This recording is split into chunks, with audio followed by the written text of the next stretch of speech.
In this video, I will show you exactly how to change the resolution of your video using Adobe Express in just a few simple steps.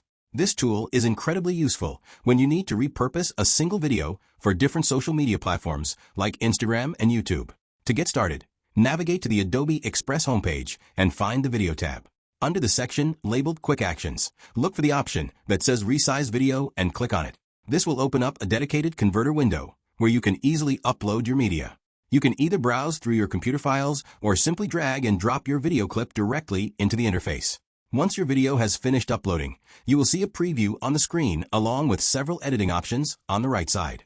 Look for the drop-down menu labeled Resize 4. Clicking this menu will reveal a wide variety of presets specifically designed for popular platforms. For example, if you want your video to fit a standard widescreen display, you can choose the YouTube 16:9 option.